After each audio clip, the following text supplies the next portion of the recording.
Hi, welcome back. So, continuing from our last conversation, or the last video that I had posted around human iceberg, the link for which is mentioned below if you want to go first visit that video.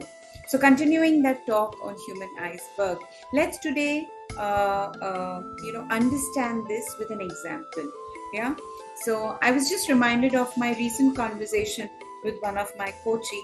Had this difficulty in dealing with his seniors, and he said, whenever I am in a room full of senior people, senior in age and experience at workplace, senior in age and experience than me, my behavioral pattern is that I often go quiet. Okay, so this was the struggle that he brought forward, and I asked that, what is it that you really wish, or what is it that you really want, and what's the struggle here? And he says that, my need is to feel respected and valued by all of these people, but somehow that doesn't happen. Yeah, so I said, let's break it and try to understand what's really going on inside of you. So in my inquiry with him, what came up was that my first question was, how do you feel when you are with these people, in the meeting room, and what are the thoughts that run through your mind? And he says that I feel very intimidated, and I feel very hurtful because sometimes many of them speak in a very straightforward or rude or curt language, or they use very harsh words, and they hurt me. And then I asked him, what are the thoughts that run through your mind? And he says, I keep thinking that yeah, they are elder to me, they're big, and they're seniors, so they have the right to speak like that. And those are the thoughts that run through my mind, but at the same time I'm feeling very, very hurtful inside.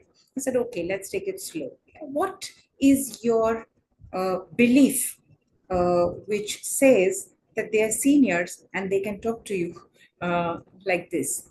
And he says, yeah, there is a belief deep rooted. He says, I was taught in my childhood that elders can speak anyway, but you don't back answer. So do not question the elders, do not back answer the elders, do not so those are the shoulds that are in my mind, and I must respect them come may what. And my definition of respect is to not back answer, not talk, not say anything, just be quiet and listen. And that's how I'm giving respect. And in the sharing, he was becoming more aware of what's really going on, within him. And I said, okay, but what is this value that you have, which stops you from saying anything to these people who talk to you in a humiliating way, or an insulting way, or a hurtful way? And he says, the value that I uphold is of nonviolence, that irrespective of they speak however they want to speak with me, I will remain polite. And that behavior actually comes from my value of being nonviolent.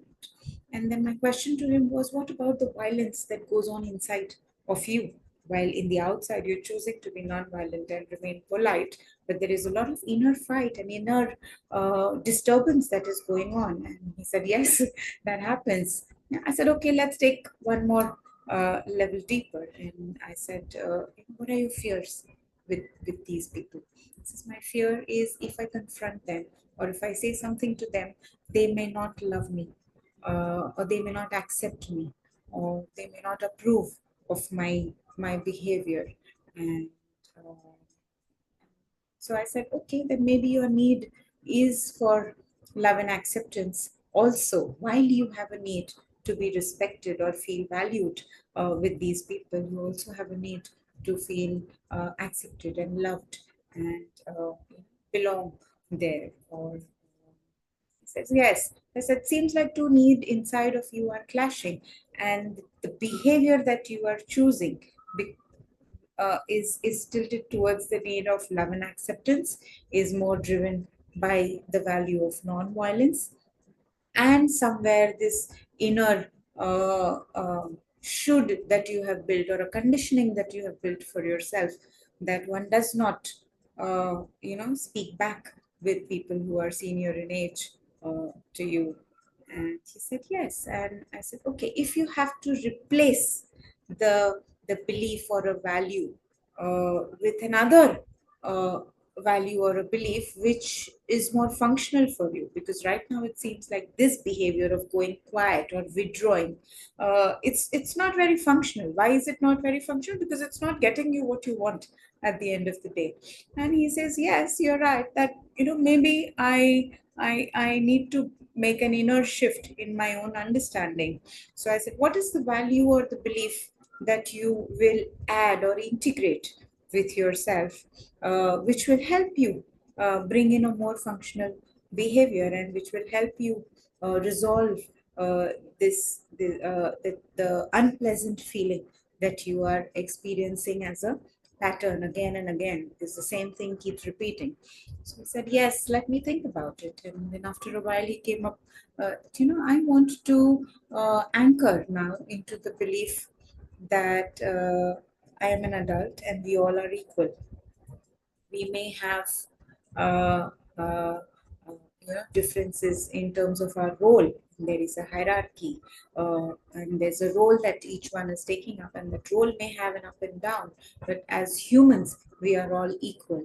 And I would like to anchor in the belief and the value of equality, and the belief that uh, we are all equal and we all deserve uh, respect. And I said, wow, yeah. So henceforth, with this belief and this value, what is it? What is the behavior that you will, choose to demonstrate to these people, or, in that setting, which is more functional? And he says that, whenever they speak in this manner with me, I will at least let them know how it felt. And uh, I will share with them what I observe uh, they are doing, and I will share with them how I am feeling. And if possible, I will also make a request to them, saying that when you speak in this manner, it feels very, very hurtful.